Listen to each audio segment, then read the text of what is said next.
Hi guys, and welcome to the last talk of the day. It was a busy day and for all of us, including us. So we will need your help to stay awake. And hopefully you will entertain yourself as well with our help. Yeah, we're gonna try to. It's very difficult to be last talk of the day, right? So because you feel yourself, you're like standing between the people and the beer. So this is very difficult. So we need your help and Good news for keeping people aside of the beer, we have Viktor. Okay, so yeah, welcome to the Ultimate Spring Configurations face-off talk. My name is Baruch. I'm developer advocate with JFrog and obviously a big fan of Groovy. I'm Viktor Gamov. I work as a solution architect with Hazel in memory data grid and distributed Java collections. And my name is Leonid. I'm with CA Technologies. Switched to management a bit ago, and since I work for a company that has a legal department larger than this room, I have to tell you that those opinions in this talk are my own only. And ours. And yours. Well, they don't. We don't. Do they count? I'm not sure. Right. Okay, guys, so this talk is going to work in the following way. You see here we have set up with 3 computers with a project. And it's a reasonably simple project that we need to configure with Spring and then solve business problems with using different Spring configuration styles.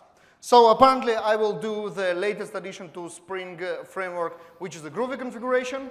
Obviously, I'm going to do Java because I work with the Java collections, and I'm also a fan of Groovy, but not a big fan of Groovy.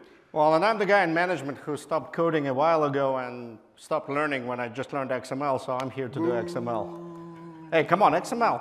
Yeah, XML, respect. Okay, and you will be the judges. So for each and every case that we manage to solve in our own way, you will judge which solution you liked best for this particular case by applause, of course.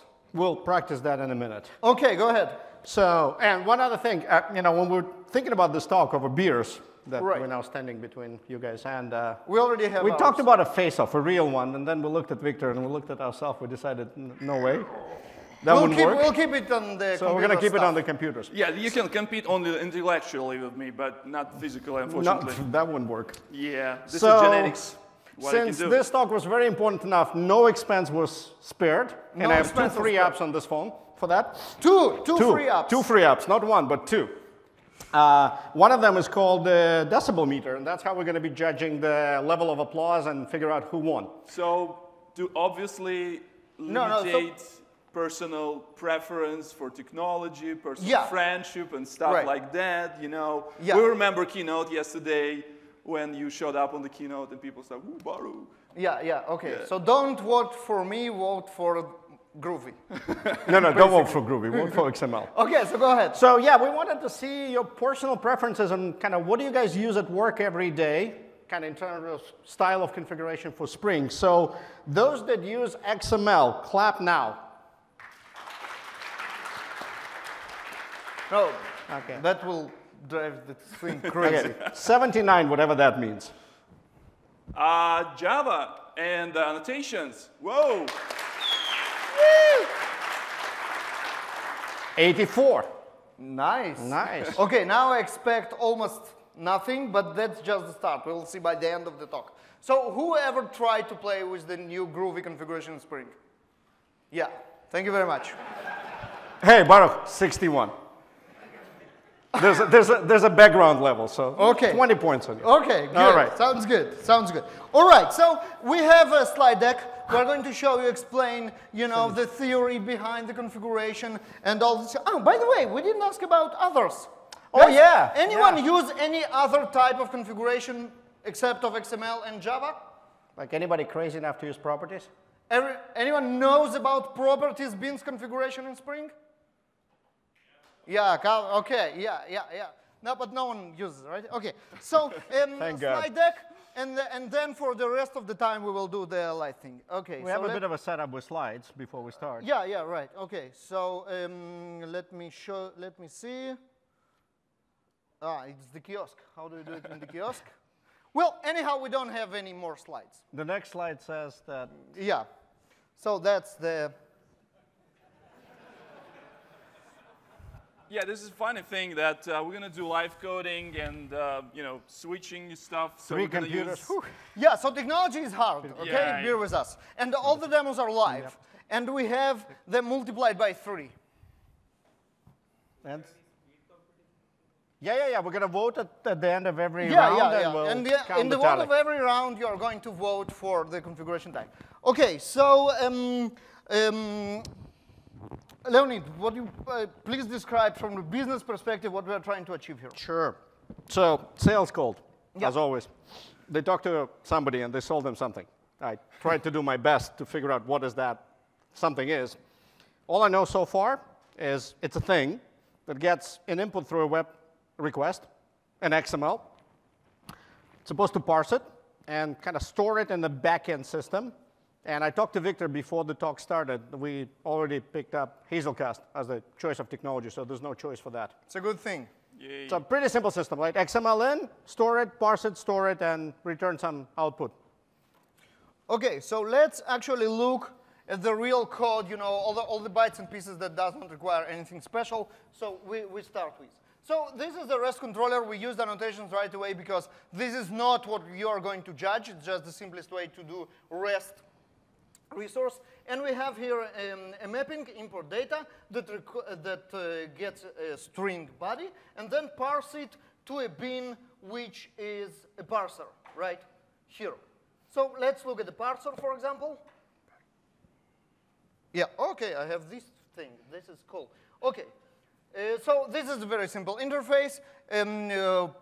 We code to the interface because probably we will need more than one parser. And the first parser that we will start with is an XML parser. So here is an XML parser, and this is how it works, right?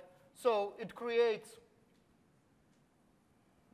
this parser itself.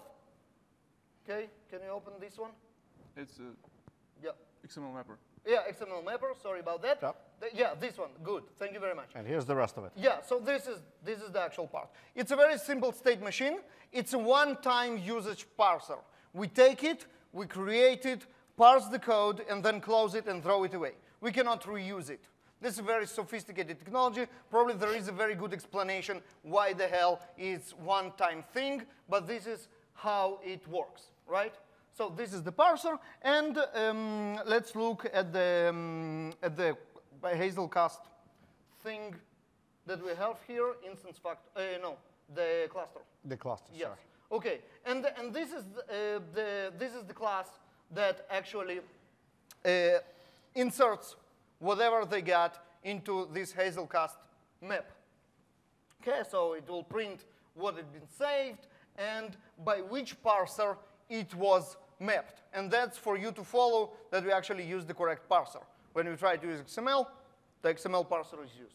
So this is basically it. We have 3 very simple pieces. The REST controller that gets the request, and then parser, XML at the moment, and then this parser is, the result of the parse is saved into this Hazelcast thing, right?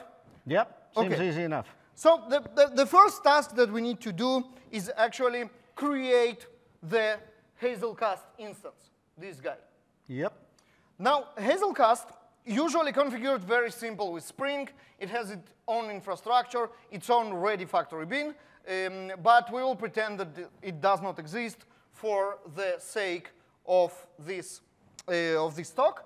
Leonid, how Hazelcast is normally configured? So normally there's a builder out of the box, right? And builder is a cool thing, right? Builder is a great Java design pattern, and it's intended to create complicated objects in Java in a very simple manner.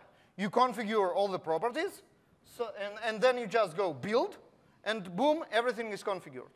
The problem is the builder design pattern doesn't work well with dependency injection. Because in the dependency injection, we have setter dependency injection or constructor dependency injection, right? But the builder design pattern do something else. Well, so how do you solve that? We do what we always do when we encounter a good design pattern. A smart, wise man once told me, you address it with another design pattern. Every problem created with design pattern can be solved with another design pattern. And the one that I'm going to be using for my XML configuration, and I think it's time for us to get going, is a factory. So Spring gives us solving builder pattern with factory pattern. Pretty nice. Yeah, sounds good. So with Spring, it's pretty easy. You'll see how quickly I can get it done. I have a factory bean. I can tell because we have generics that I'm going to produce a Hazel instance. We're going to pass some properties and the location of another config file. Not sure what it is. And at the end, I'm going to make sure the container knows what I'm returning. It's going to be a singleton because we want one. And I have a couple simple setters, right? To get those configured, all I have to do is to load those resources into the container. Everything is pre-wired. And just tell the factory that, oh, not like this. Tell the factory that here are those two properties that it needs. And then that's pretty much it, actually. Should we give it a try? Yeah, let's try it. Does it really work? Well, let's see. We don't believe you, generally.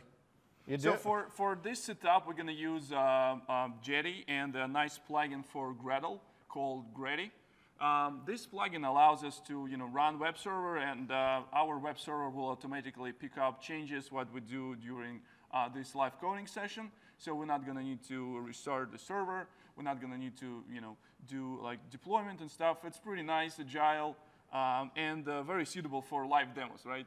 Yeah, that's great. Yeah. Well, here it is up and running. It says listening on port 8080. We got Hazelcast up and running as well, so the factory worked. We can see a member, one. Let's hope those don't start talking to each other over the network. And then we need to go exercise the web service, right? So for that, I've prepared a little XML string, and you guys cannot see it there, so we'll do it again at the beginning of the screen. Let me just do this. Yes. Thank you. Okay. So it's a Don't basic. help him. Yeah, it's my time. Listen, it's supposed to be a face-off. So we have a basic curl that just sends an XML string in line to the port 8080 on my computer, import data. I'm going to run it. And, oh, no, sorry, I forgot. Yeah, that's XML, right? Yeah. What can you expect? No. I just I think. So, Leonid, you basically person who speaks a lot in conferences and speaks with clients. And you know that if you show the demo and something works, do not try it. But it didn't work. It didn't work. Let me see if it works. No, it didn't work. So let's see. I think I forgot to. Yeah, OK. So I think we can switch for a while. Once you fix it, we can switch to the Java config and see how it works there. So let's and see how it Here it is. work. Here it is. Oh, yeah.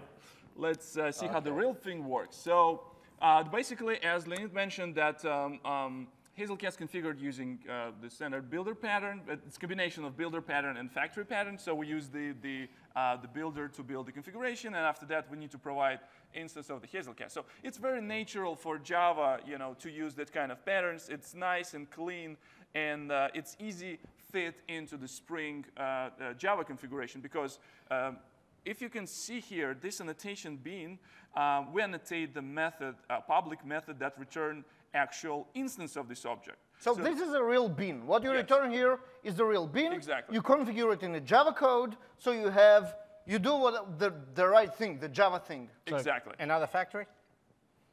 Sort of, yeah. So basically, this is also implementation of the factory pattern. Factory method. You want to run it as well, or we believe that it doesn't work as well? OK, so I have this running here. I believe so. Doesn't work because I didn't start it. I just want to show you that. No, they are weak. Yeah, I just want to show you that it's actually. It's real. It's real. I'm starting this. Running this one, starting Jetty.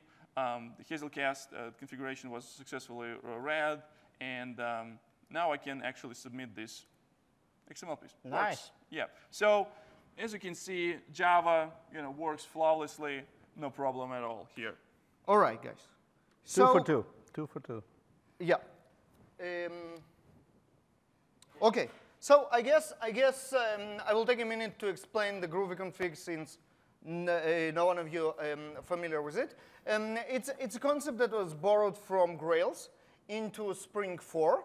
And what it means is writing the old good beans XML in Groovy script. This is not a new idea. A lot of projects provide alternative configuration to XML in Groovy. Can someone name an example? SLF4J with logback. They have Groovy configuration. It looks like XML, but written in code. And the main advantages are two. First, it's of course nicer syntax than all the XML brackets. But the other is this is actual code. So what you can see here is a normal beans-like XML. Even the XML namespaces are here.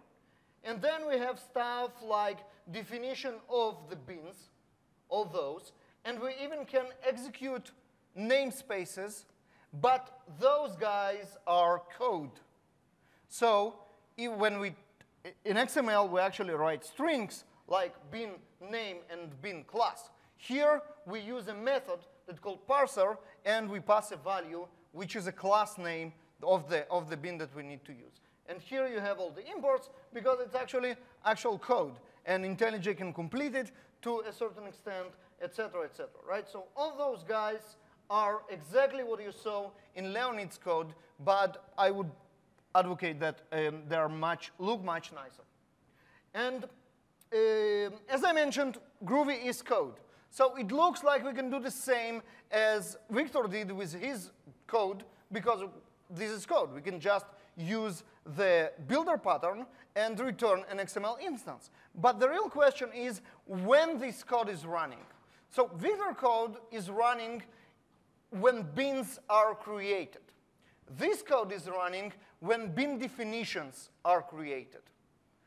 So that means that creating an instance here won't do us anything good, because what this code needs to create are bin definitions. So the only thing that I can do is do something similar to what Leonid was doing, and that is creating a factory bin. And of course, the advantages of doing it in Groovy is having everything centralized in one place. So in XML, we had XML file in one location and the factory bins in the other location, and it was quite hard to connect between them. Here we can have the factory bin in the Groovy script itself. And of course, the factory bin itself will be written in Groovy, which means less code, no semicolons, things like with input stream that will take care of closing the stream correctly, and other nice things of Groovy, of course. But otherwise, it's the same factory bin. And then when we want to return this Hazelcast instance, the type will be factory bin, as it was me in Java, and then in XML, and then we provide the properties that we need, and actually everything works. What I expect from Spring in next iterations, in next versions, is of course providing me a way here to hook to the future creation of the bins. If I had a closure here to write the logic that Spring will call during the creation of the bin, I could use something similar to what Viktor did and not messing with the factory bin. But I think that it's nice as it is already. And there's a lot of code. Does it actually work? Yeah, so let's see if it works. I already executed Jetty run, and here. While he is doing this, I think it's time for our first voiding. I want to see if it works. Before we vote, it has to be fair. OK, so here we go. This is the curl command, and I pass some XML to localhost 8080 Groovy, and well, it actually worked. So here we see that it was parsed successfully by the XML parser. All right. So 3 different ways of doing the configuration. I don't know about you, by the way. I lost him somewhere midway in that explanation. So it's time to vote. Again, by applause, we'll start in the order of sequence for XML. Sorry, need to reset this. For XML. Wow. Sorry about that. OK. Java. For Java. Java.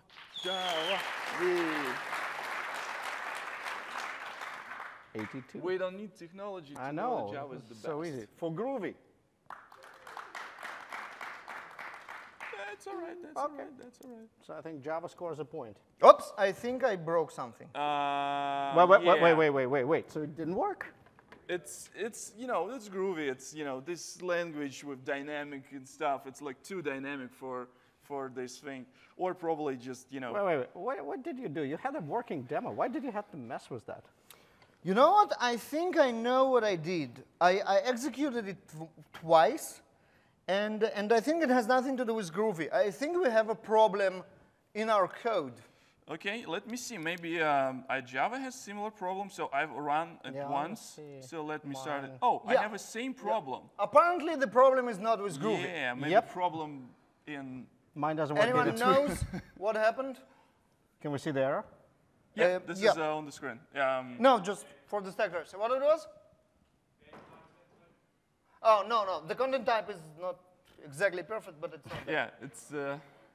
And it worked once. So the actual problem is here. Our parser is singleton. And as I mentioned, you cannot use it twice. When you try to run the parser for a second time, it fails on a state machine that it cannot be used twice. So I think we can actually fix it really simple. Any ideas how we need to fix it? So I'm just showing how we're using this parser. We're creating, we're parsing, and we're disposing this parser. So any idea how we can fix it? We basically need a new parser on every call. Is that a singleton right now?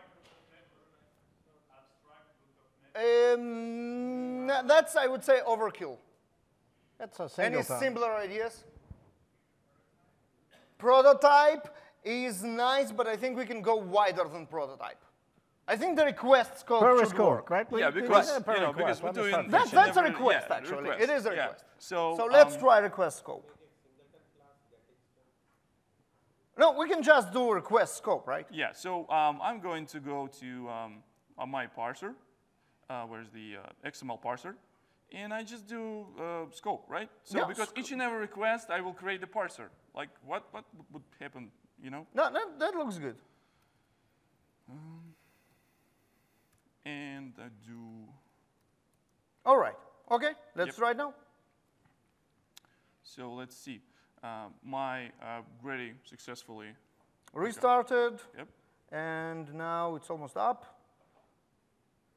Oh, now it failed. Yeah. On start. What happened? What happened? Error creating bin with name. Scope request is not active in current thread. What happened? Why is happening to me? So what we need to do? Well, wait a second. Any ideas?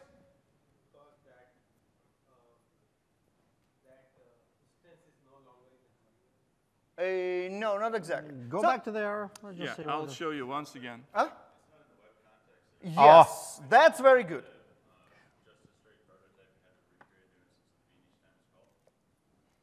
So what we need to do? No, so prototype, as we mentioned, is too narrow. We will stick with request. But the problem is that our controller is singleton. And it's created only once.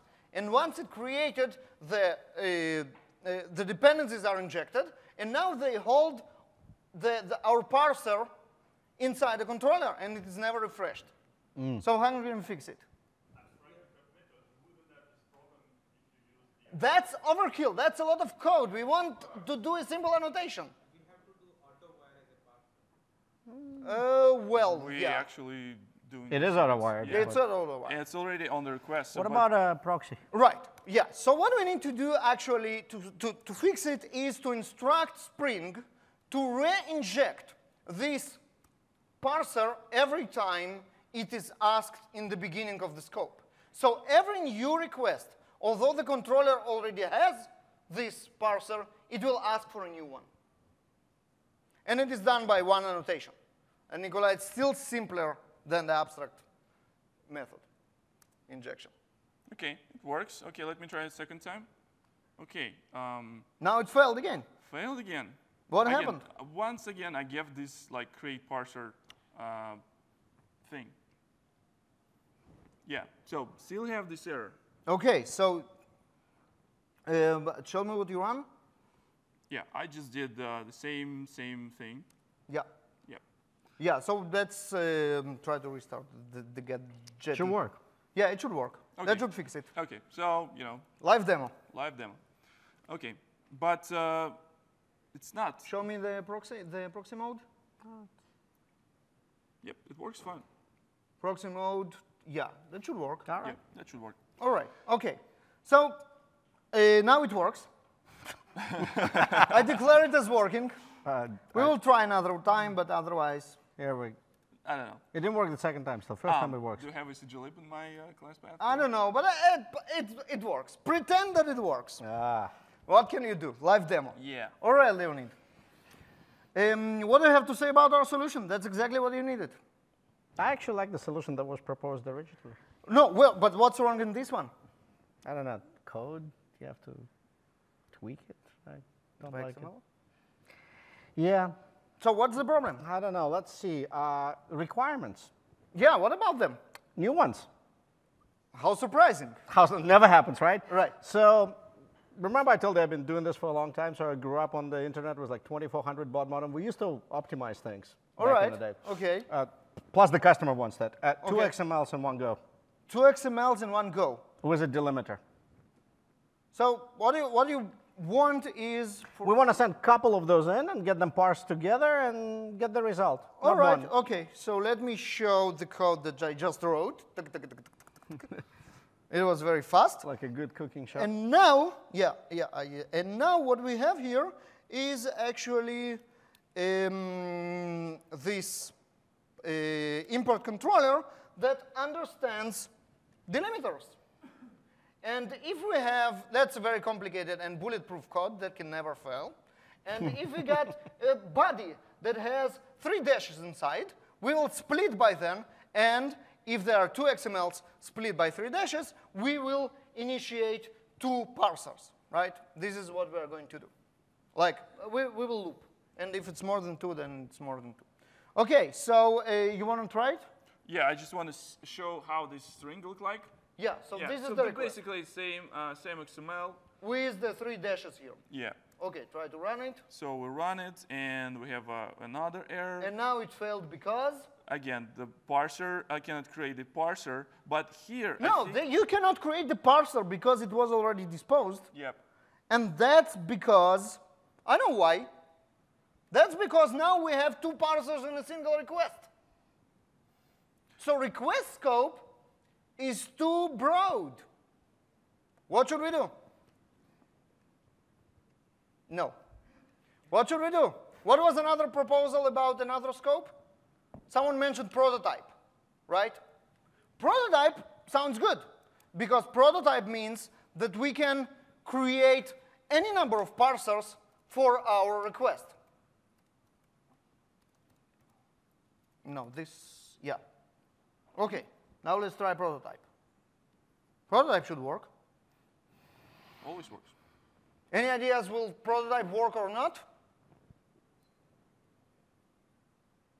Come on, guys. You know this stuff. It's not that complicated. OK. It's not even the things that we are going to do now. Go. It failed again? Yeah. Come on. What's now? I think the same problem. Like we... Using the parser twice? Yeah. So no, that's not because we're using the parser twice. This is something else. This is because we use one instance of the parser to create a parser and another instance of a parser to try and parse the response. Because prototype issues a new object each and every time. So I would say that none of the scopes and the proxies can fit this problem. Nikolai, what we should do? We didn't hear it. Abstract lookup method. Easy enough, I think. Abstract lookup method is a way that Spring gives you full control of the time of the creation of the bin. So that's exactly what we are going to do. Yeah, I think I'll start it with XML again. OK, go ahead. That's easy. And I'll start with Java. I'll try to... Here's our import controller. Yeah. So instead of getting the parser injected, we'll get rid of it here. We'll get rid of it here. Not here, just here. Oops. This goes away. OK. Now we need a parser locally here. We'll say we want it to be injected. In order for this to be injected, we need to get it somewhere. So we'll declare a method. But what do we do when we don't know where it's coming from? Like my favorite movies and TV shows from the 90s, you know, when you cannot afford a parser, one will be provided for you at no cost. Yeah. So we'll just get a getter, but since we don't know what it is, we're going to get rid of the implementation and make it abstract. Fair enough. And we'll make the class abstract as well. And then one other small change that we need to make is go to app-config and just rewire a couple small things. So instead of constructor arg, this becomes a lookup method. The method name is, see, IntelliJ does wonders. And we'll just wire the bean inside. I think I'm done. Let's give it a test. I should probably set the scope. Good idea. Something like this. Let's see if I did it on time.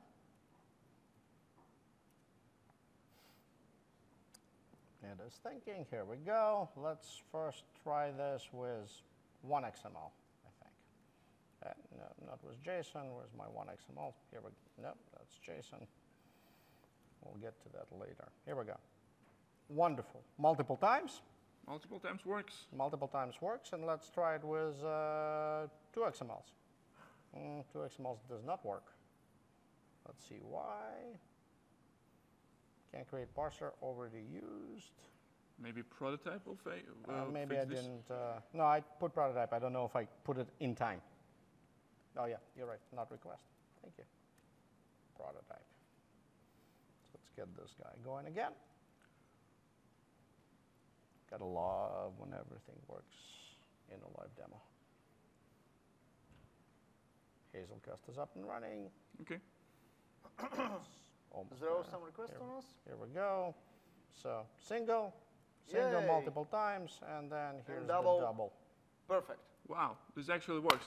Yes. And as you can see here, it's actually, no, can you switch back? Ah, OK. Sorry about that. Yep. I just want to emphasize that as a payload, we're sending like different instances of the parser. So we actually, still in our paradigm, we're still using like disposable parser, and we're creating one parser for doing like one particular thing.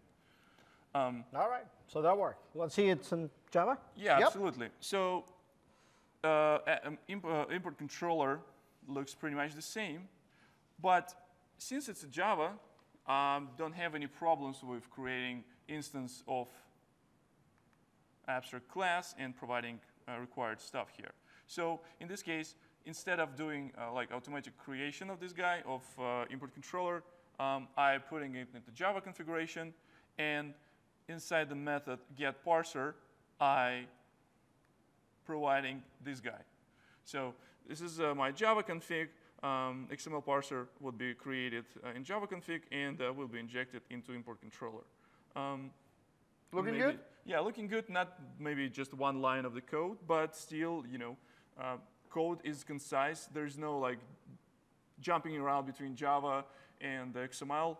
Everything in one place. And you can actually understand the thing, right? You have an abstract method in Java, which is actually implemented in Java just in another class when it returns it. No magic. This is like clear Java code. It's quite interesting because no one actually, there's actually. You want to run it? Trust me, it will work. Save time for your coding, because we're going to see another, tons of code of Groovy. No, you won't. You won't see another codes of Groovy. So, all right. So, as you already understood, Groovy configuration, it's closer to XML than to Java, because it's actually code that runs in the bin definition creation time and not in bin creation time. That actually means that I cannot do it with the pure Java solution, because I never return bins. Instead, I need to instruct Spring to do the method lookup in the way that XML did it. The problem is that Groovy Config is still very new and young. It's very promising, but not all the support for all the tricks that we have in XML is there. So for example, one of the things that we are still missing is a nice DSL for method lookup injection. We don't have that. But it's still code, which means that we can do that. It's a little bit ugly. I won't take it hard if you want. If I won't hit too many applause for Groovy for this part, still more than them, but don't go wild. And here is the code. Where is it? Where is my overrides? Right there. Control. Put them in the middle of the screen. Yeah, OK. So here, an import controller, and that's a bin, right? And that's a bin. And it is on a type of import controller. And I pass this cluster that I need to pass. But I need to do a little bit of low-level code here. And this is, what you see here, is how the method lookup implemented in XML as well. That's the code that's right behind it. And I just put it here because I don't have a proper DSL now. It's an object of method overrides, and I need to add a new lookup override to the bin parser and the method getParser. And here's the bin parser and its prototype as well. Right? So that, I expect that to be much better in the future versions when the DSL will replace this code. And that's hard to believe that works, right? It's groovy. It can be anything. Yes, exactly. So I think I should run this guy. OK. And I should be ready here to run a single XML a couple of times and double XML as well. It's almost up. Now it's up. Single XML, looking good. Another single XML, looking good. And let's see, where is my double XML? Here we go. No, that was simple, no? No, it was double. This one? Yeah, this is with double. And it works as well. Twice? Here you go. Nice. Nice. OK, vote time? Vote time.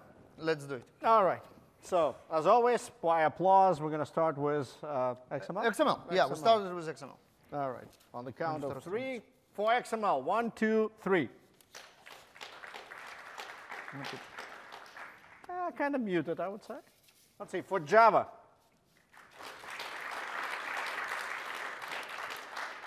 OK. For Groovy. Don't applause too loud, as Baruch asked. All right. Reasonable. My time will come. Groovy will arise. Just wait for it. Java takes this one. Oh, you have it. Yeah. OK. Yeah. And the previous one as well, right? Yeah, no, two for nothing. Right yeah, now. all right. Sounds good. I think it's time for the next round. Yes, it is. Good sound effects.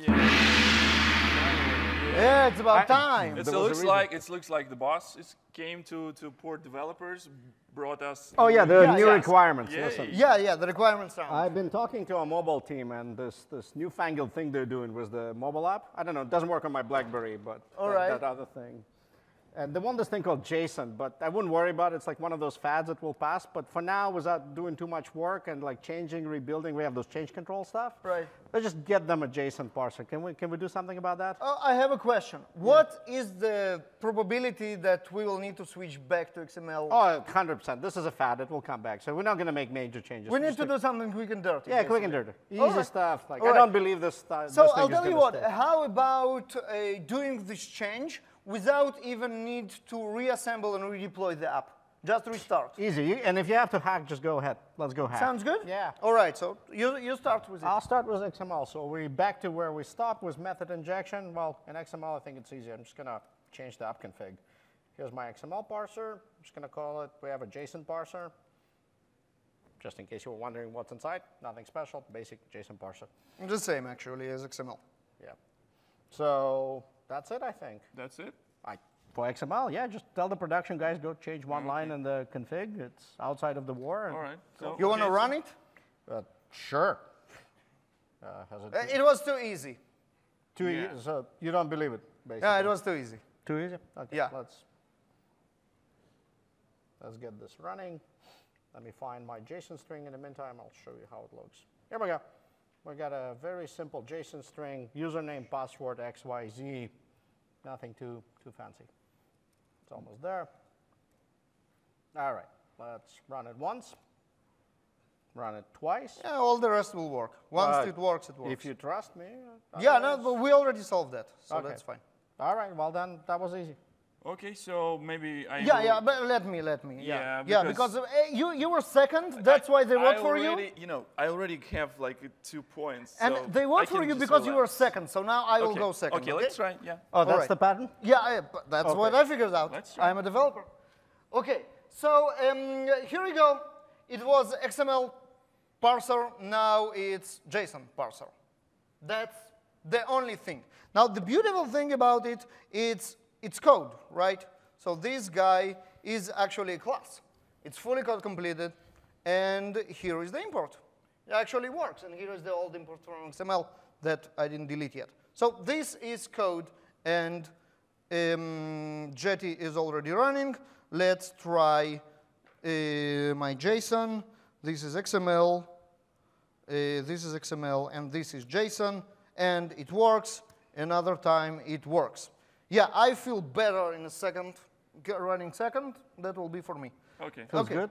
Yeah, it was good. So I like they have the Baruch said, this is code. Like, this is Java, this is code, so it's easy to do. Like, I just do JSON parser. Oh, it's not code completion. It's almost like Groovy. Yeah, so what's Hey. Not exactly. Yeah. Yeah, in Groovy it worked, right? Yeah. Oh, come on, give IntelliJ some credit. Yeah. It works. JSON parser, so it's all good. So now it will automatically compile. So now what I need to do, I need to actually, I need to make it zip so I can unzip it. And after that, I need to like unzip it over here. So I need to go inside. I think you can stop now. Stop. Okay, No. You know, you can do it. You can open the zip file. You can just replace these two guys with actual, class that was compiled on a production server. Well, I did say we can hack. Exactly. In production, because in some production environments, it's only way how you can do it. In WebSphere, for example, it's much easier to just replace 2 classes than restart our server. No, Yeah, this is how we do it in Java. I think we'll walk now. I think we can stop. I think we can walk. This is Okay. how we do it in Java Yeah, in we got it. production. We got it. You see what happens when you go last? Apparently, that button works. Yeah, I told you. Yeah. Okay, so we're ready for a vote. We'll start in the order we went. For XML, it was easy. Remember, 1 change. Now I need to get ready. Go ahead. You ready? I'm ready. Do you want to announce it? Announce it. Groovy.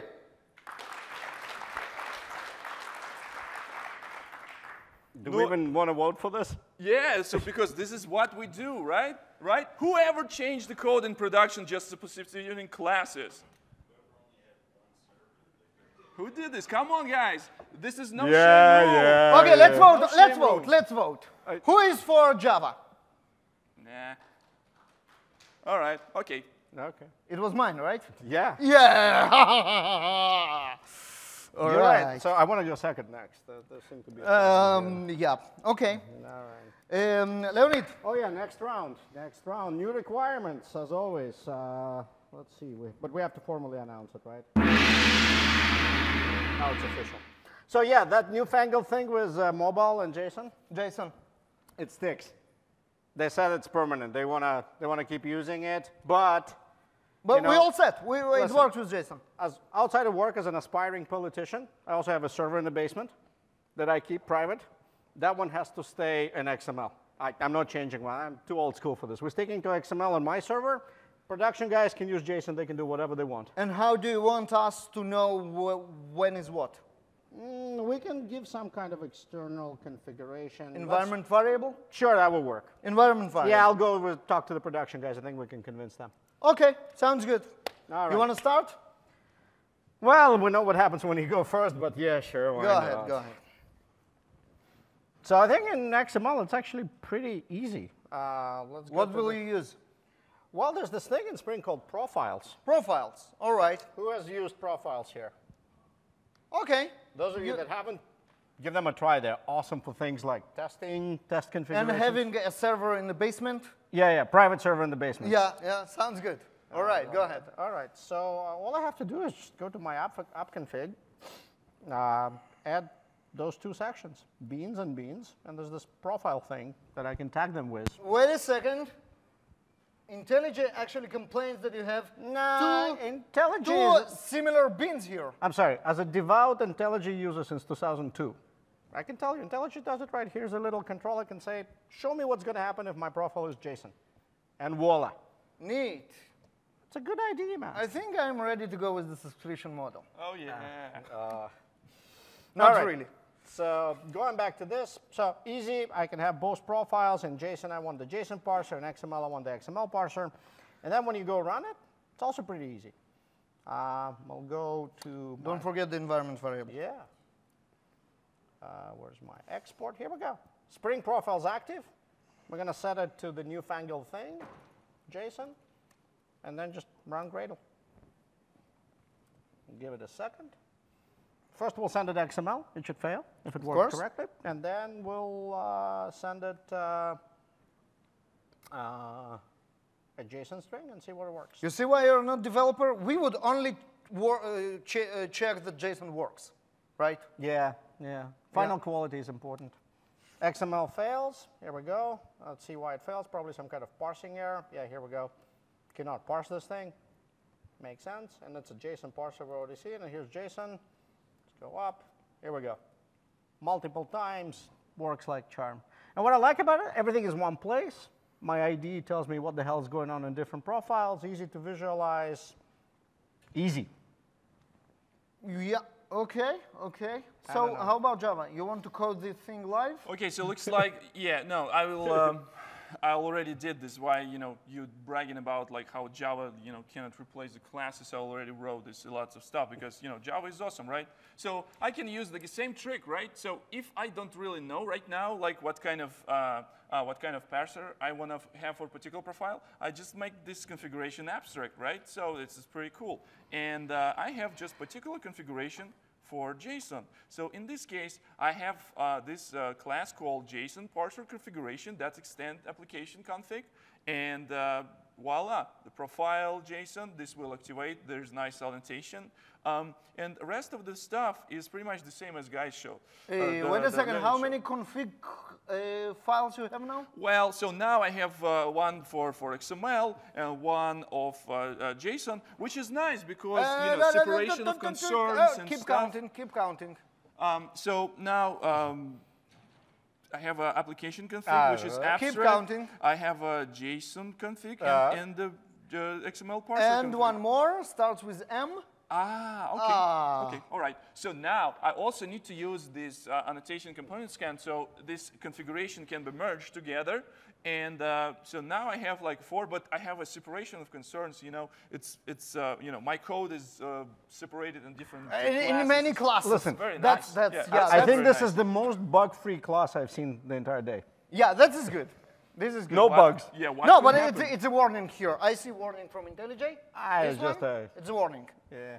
So not so much. No. Okay, guys. So I have a couple of questions for you before while you run and before you switch to Groovy. And I'm doing like okay. So can you use any environment variable, or you're stuck with some Spring selected ones, this Spring profiles thing? Well, you could write a shell script that copies things from that place to another, but no.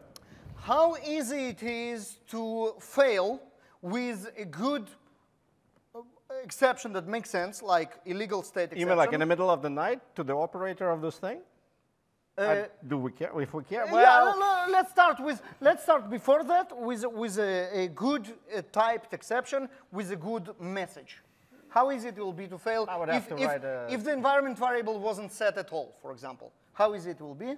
No, it will fail with a weird exception. I would have to write some default class that has a custom exception in it, seeded by default. Yeah, I can do that, but that's some work. Yeah. Okay. So I think that we can switch to Groovy.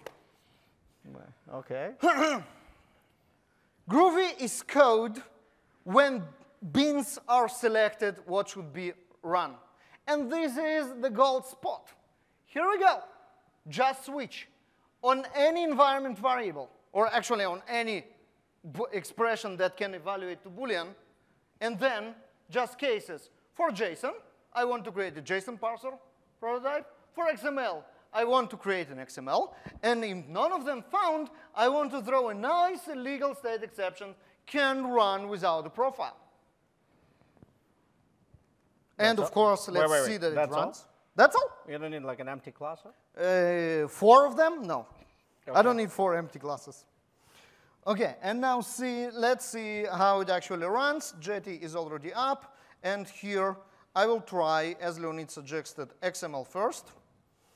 Where is my XML? Here you go. Double XML, go for it. Yeah, and we are failing on the same parse that actually, here we go. Cannot parse this weird thing.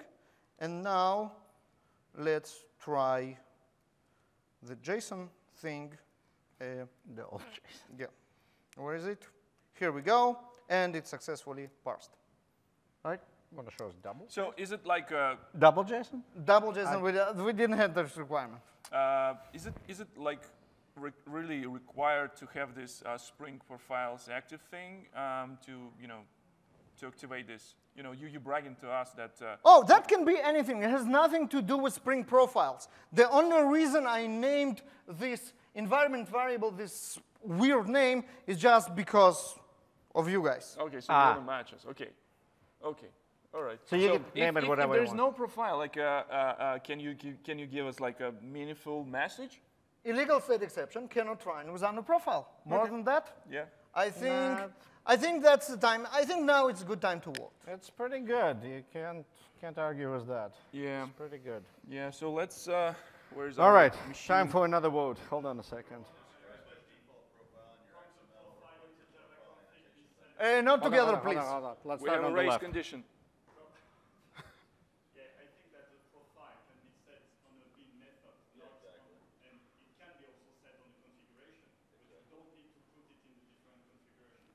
Well, the problem with putting it in a different configuration, why we had to put it in a different configuration file, is to be able to extend from some abstract configuration that only those profiles are different between them. And there's other things that doesn't change between 2 profiles. So I just want to switch between 2 parsers. So this is why I do abstract configuration. Other things like import controller, Hazel cast instance and stuff, is going to be automatically inherited. So it's a Java inheritance. Why not using it? You have additional? Similar to that, could you describe the default scenario in the XML? And as far as the you could, but you still have to go write something that throws a meaningful exception. The default that we expected here is to fail with meaningful message, not to choose one of them. As far as the being goes, if it was to be abstract, then couldn't you just inject whatever profiles may be on whatever it may be? I didn't get it. Yeah, no.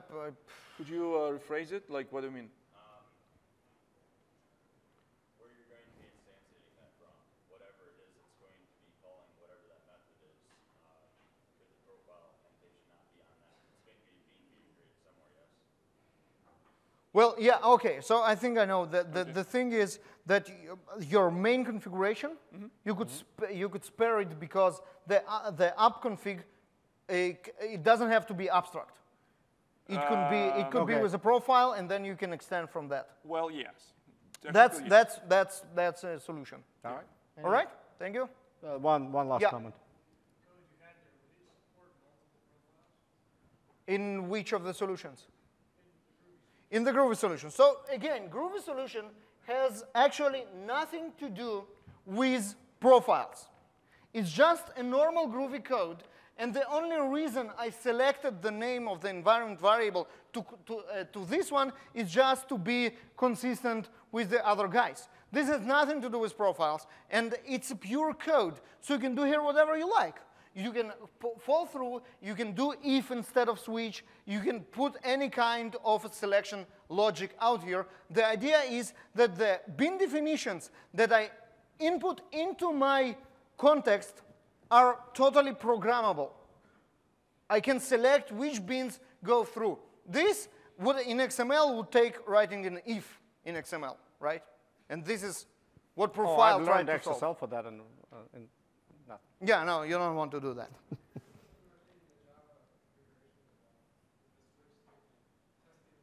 Well, you cannot do it in Java configuration with the switch statement because Java configuration runs after all the bin definitions were already created. It's run when you actually return objects.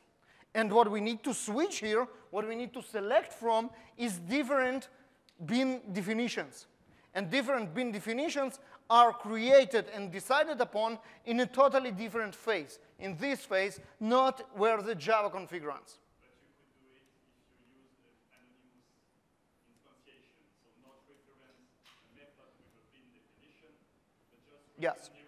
Yes, that we could do. All right, so voting time. Voting time. So I guess in order again. I'll go Yep, first. sounds good. All right. So for XML,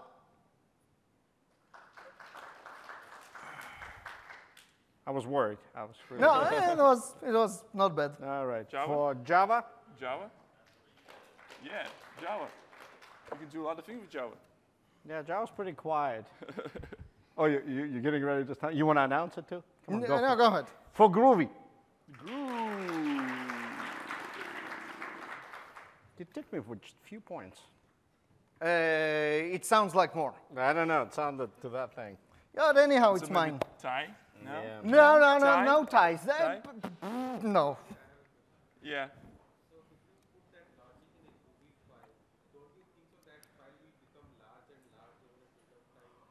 Well, Repeat the question. yeah. So the question was, if I put too much logic in this Groovy file, will it become actually unmaintainable? Oh, like the main method. Well, so the answer is of course. You shouldn't write like, miles-long configuration file. But this is code. It's completely modular. You can separate this logic to another method, to another class, right? You can create like a factory for the parsers and hide the logic in it. So you're basically programmatically generating XML. Never mind. It won't become like Java because it runs in a different time. And this is the most important difference. This is much closer to XML than it's close to the Java config. But the advantage is, of course, that this is not a markup, this is a code, right? All right. OK. Ready for the next round? Yes, please hit us with some new requirements or something. So this whole flexibility that you showed at Groovy, Yeah.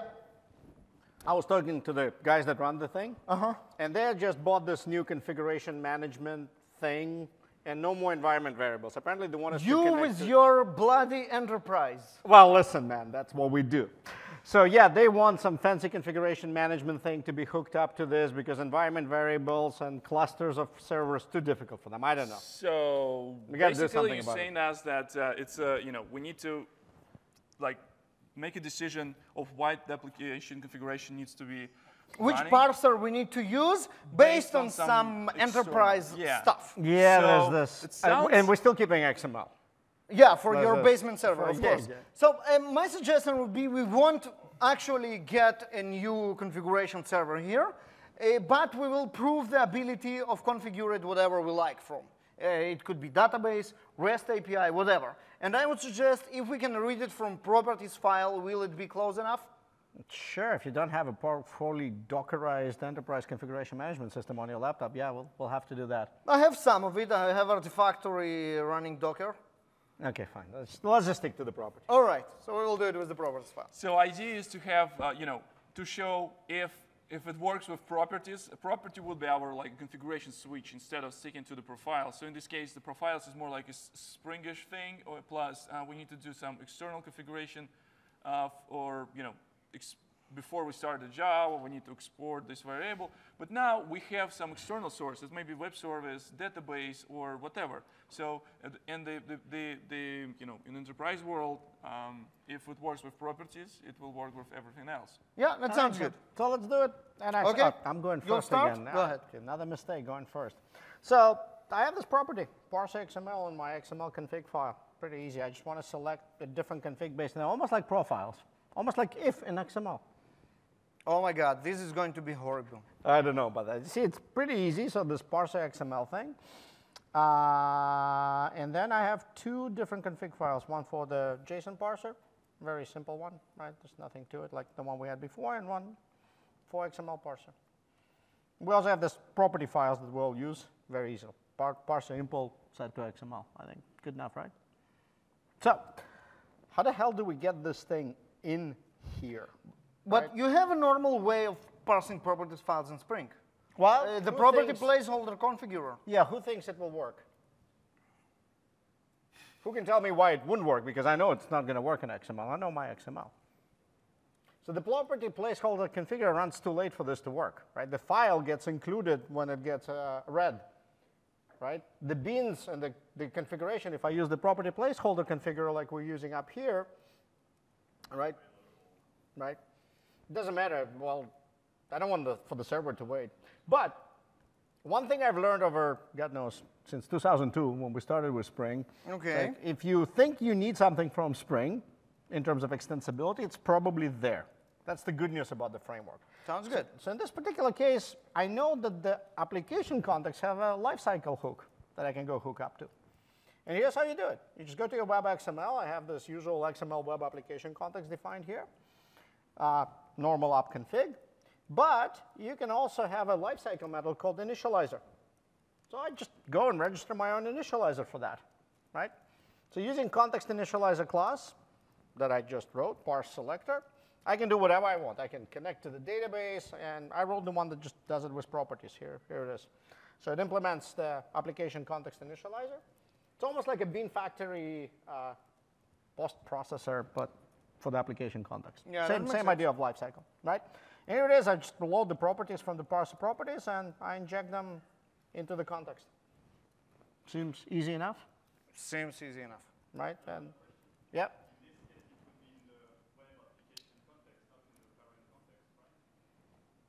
Well, it would be in the whatever context that gets initialized. Yeah, that's the web application context. Yeah. Yes. Yeah. No, we have only one. You only have one? Yeah. I only have one. Quick and dirty. Yeah, the only one right here. And the rest includes one top, one no component scanning. XML, old school, it has to be explicit, right? I can't do this newfangled stuff. So, should we run it? Go ahead. I think it will work. Let's. So, while you run it, tell me something. Yeah. It looks like you did it again.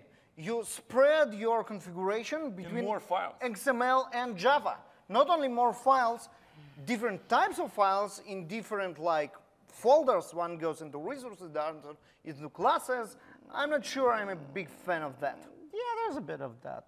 I can't deny you on that. Okay, how it But works? well, let's see. We set the parser to XML. So let's see, is it running? It's good to go. Let's give it JSON first, negative testing. Fails. Let's give it XML, like charm, multiple times.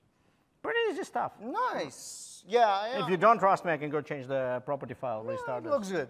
All right. So it's like very nice, right? The XML, Oh, thank you. yeah, this stuff, and yeah, I really want to show you guys really cool stuff that just blow your mind. So what about that sounds Hold scary. tight.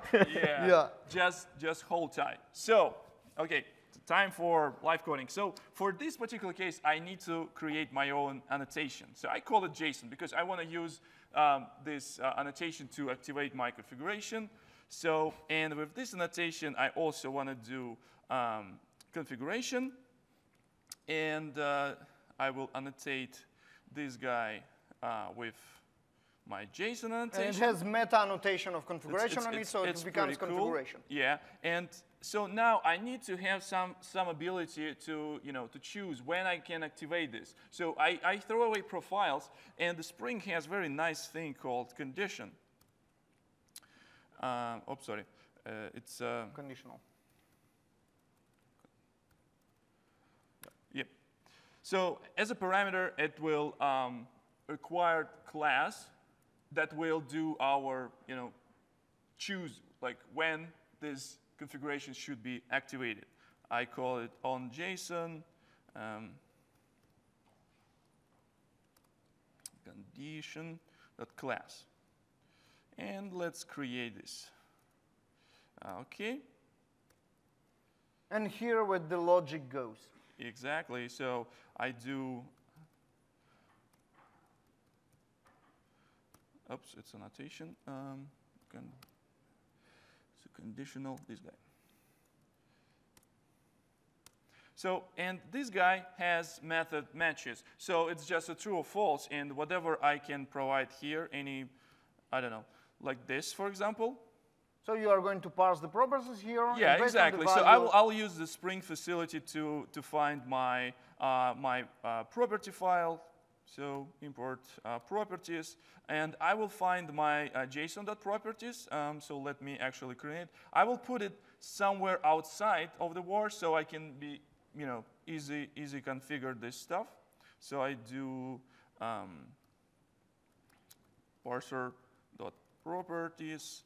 So you remember in the very beginning we actually like laugh about the properties and stuff and saying that who actually, you know, programming with the properties. So we programming with properties. Actually. It's not exactly the same. We're not creating beans inside properties, right? Right. So I'll do this one equals JSON.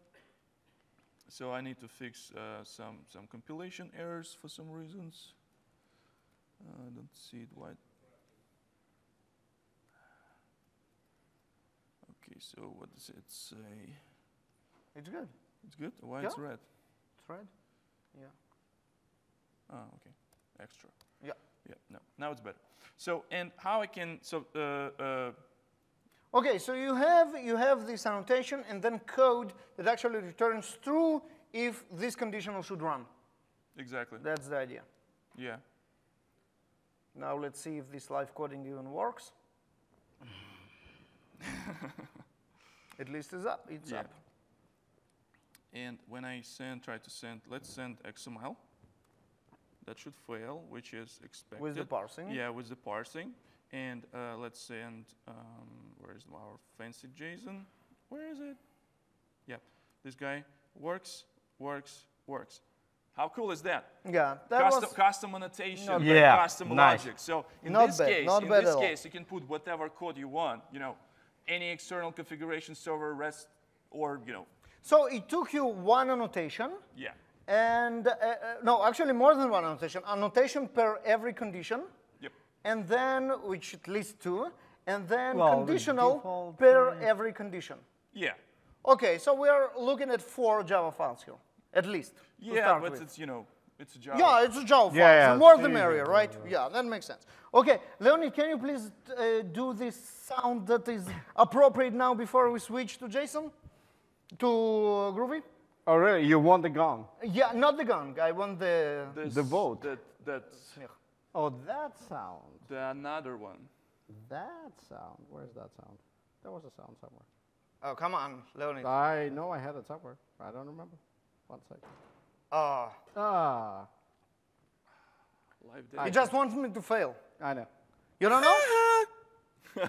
Nice. Is that one? Yeah, that was pretty close. Well, I think you saw that before. That's the same logic that now I can apply to creation of my bin definitions. The only difference is that instead of checking environment variable, now I can go and check the properties file. Instead of that, in the real use case that Leonid insisted, I will go to the fancy configuration management system, or maybe I will reach out to Nicholas by mail and ask him which parser I should use here, right? That's also a very valid option. And I would say that this is pretty much it. 1, 2, 3, 4, 5, 6 lines. But I noticed something interesting here. The parser impl values are actually match the names of the parser class name. So I think one-liner will be better than all that.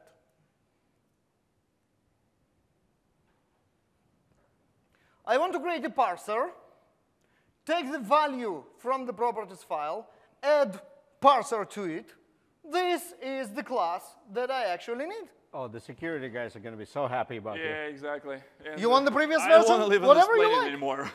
You want the previous version, you like the 6 lines better. We will keep 6 lines. We won't have 4 Java files.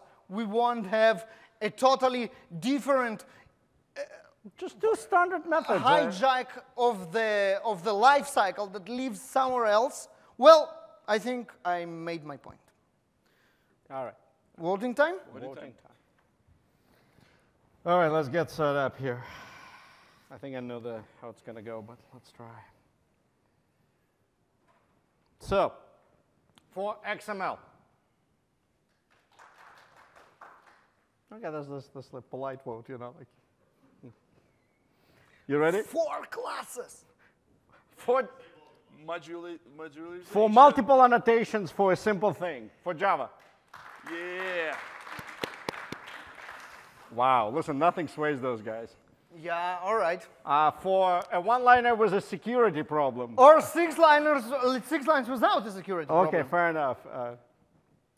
Go. Wow. All right. Good job, good job. Any other crazy? You know what? I think I'm tired with your crazy ideas. Yeah, it's boring. Changes the requirements every 5 minutes. You know what, Victor, I have an idea. Yeah, I think we need to stop doing this and do our own thing. We just need to write real stuff. We can write this. None of that boring enterprises stuff? No, we're tired of your requirements. All so right, we will fine. write a system that will be requirements proof. So anytime you will come and start saying, okay, I have a new requirement, I say, go do it yourself. Requirements proof, huh? Yeah. I have an idea yourself. what we start with. You know the parser?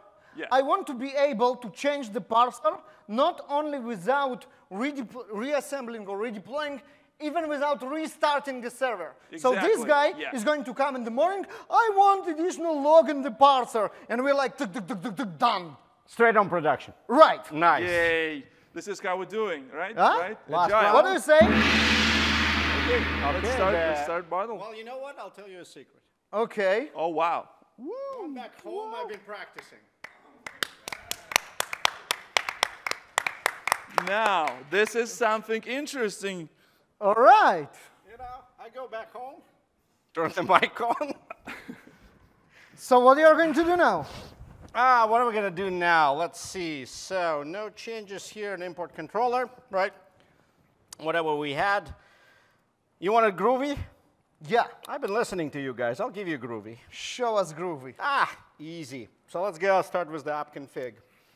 So here we have the same selector, this thing we did just in case. I kept it because I still don't trust it completely, but we'll give it a try. And let's do a new XML parser. So in XML Parser config, I just want to do something in Groovy. It's actually pretty easy. Here. Just declare a new language, import the right schemas. Give it a Groovy file. Give it a refresh, so at least we get to control it. Okay. Give it the right scope. And write some Groovy code. It was actually quite groovy. Where is it? Here we go. No, that's the wrong parser. Is it the right parser? No, it's the right parser. That's the right parser. It just looks like Java because Groovy can look like Java. Yes. So that's it, I think. That's pretty easy. That's pretty neat. I want to see this reload. I can't believe it came out of you. Well, listen, I know it looks too progressive even for me, but right. I think we need to give it a try. So let's build an XML guy that runs Groovy? The thing what bothers me, like how the people gonna vote. Like, you changing the rules on the, of the game. No, this was pure XML. that don't take it away. It was XML. Wait, something crashed. Oh, it failed. Something failed. Yeah, Groovy and XML doesn't Invalid bin definition, app config, validation. What happened? Oh, get parser. What happened? Let's see. Import controller. Oh, yeah, we somehow lost our import controller. That's okay. We'll fix it in a second. We're doing well on time. We lost changes. Somewhere. Again. See what happens. It's okay. It's modern version control systems. Yeah. It's this clear case thing, right? I don't know. Whatever I use this new fungal thing, you see what happens when you let management code. Oh, yeah. The Groovy t-shirts won't save you from bad code, basically. Clearly. So we'll get a getter get rid of all of this Okay, stuff. so I have an idea. I think we should switch to Java for now. Sure, No, you know what? I'll take it. Talking about Groovy. Yeah, I'm done. Listen, you can I'm continue Groovy talks, right? Yeah, talking about Groovy. Then we will get back to Leonid. I'm done. Okay, done? okay. So to run it, verify that it actually runs. Now, as I mentioned, and I mention it again, Groovy Config is really close to the XML config. We can actually switch on the XML namespaces. And that's exactly what I'm doing here. I'm using the lang namespace of the Spring XML config. I connect it, and then I create a bin definition out of it. So here we go. Lang, I want to use the Groovy tag of the lang namespace, and I configure it here. It will be parser. We will have the same refresh check delay, and the scope will be prototype. Script source will be the file that will come from this parser properties as we did previously, or of course any custom code that you want to have here. So basically, this really looks like an XML tag, but here is a twist. We can actually use logic because this is a programming language. Okay, so let's see if ClearCase broke my code as well. Here we go, jetty run, and let's see if that works. Since it's basically the same code, I think I will represent your you actually case crossed as well. that it works? No, that's the same. I just wrote the same I got it in running. Groovy, so that's fine. Yeah. Okay, it's up. That was JSON, if I remember right. So let's send JSON on it. Yeah, it worked. Now I want to go to my parser, which is of course outside of the var because I want to change it on the fly, right? So here it is. JSON. JSON parser. Oh, you can change the XML parser. But Yeah, I can. And this is the JSON parser, which is outside of the XML. And here, let's, during the map, let's do some println. Oh, yeah, OK, we'll use the logger. Log info. By the way, this one is pretty cool, right? This is what is called AST transformation in Groovy. This will inject the full log declaration in this class without me writing this. Whatever. Bin factory post processor in XML does the same. And the good thing is IntelliJ knows that the log is there. You saw it was auto-completed, and it's not marked as does not exist. So I added this reloaded thing, and now I need to touch something inside the var, so it will be, no, I don't want it to be reloaded. No. It should be reloaded automatically. I just send another, and here we go.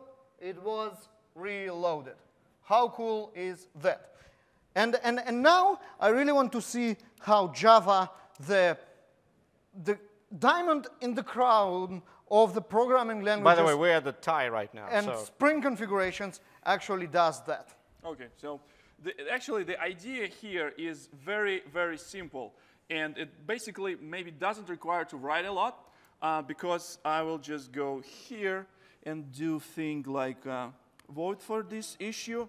And I will wait when this will be available in Java for me, so I don't need to write a thing.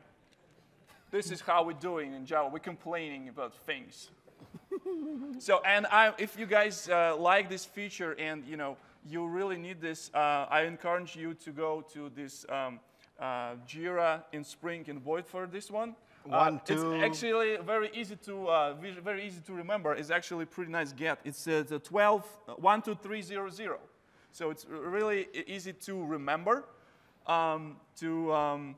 Yeah, and if you want next time that Viktor will actually be forced to write some real code, you should vote for this Jira. So I think he's disqualified here, right?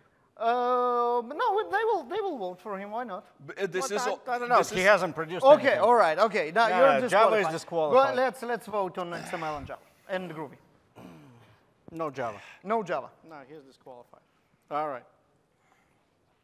We'll get the vote tabulator 3000 ready to go. Vote tabulator 3000? 3000. All right. Third version of the tab.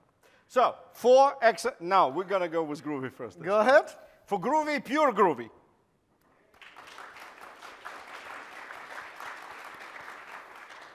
Okay. For Groovy, it was XML. XML with Groovy. XML was Groovy.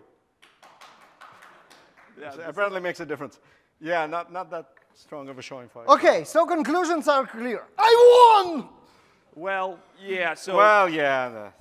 We anticipated this. So the conclusion here is very simple. Guys, don't trust these people on the stage. Try it yourself. You need to learn how the things work so you can use different approaches in the different situation. And the beauty of the framework, as Leonid mentioned, most of the cases already have some particular solution. I would say 99.9% of the cases, except for yours. Jira 12, 12300. Yeah, unfortunately.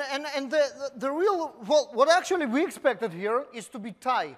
2 for XML, and 2 for Java, and 2 for Groovy. And it didn't end up this way. But the whole idea is there is no silver bullet. There is no one configuration that covers all the use cases in a perfect way.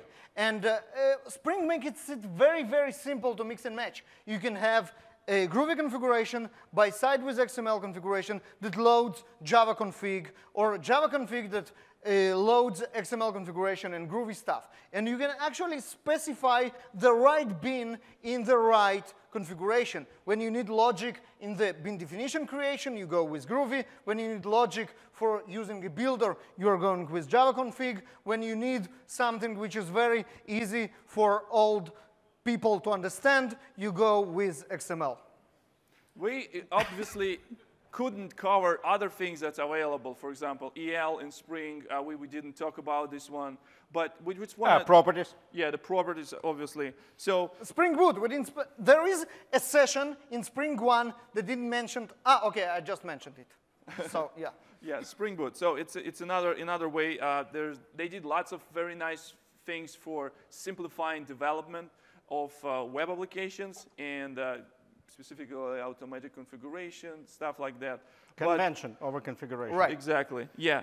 So I hope you guys enjoyed this talk. And before you leave, since there are 2 Groovy people on stage, 3 Groovy people on stage, I'll count you in. Tomorrow we will have the most awesome talk of this conference, which is the epic Groovy puzzlers. And if you liked what you saw here, and you think that you trend to like Groovy, or you think you know how it's going to work, come to this Groovy puzzlers, and you will understand that you have no idea what Groovy is. And if you like me and Baruch on the stage together, yeah, welcome. So tomorrow, Ultimate Groovy Puzzlers. All right, enough plugging stuff. Yeah. Thank you very much, guys. You were awesome.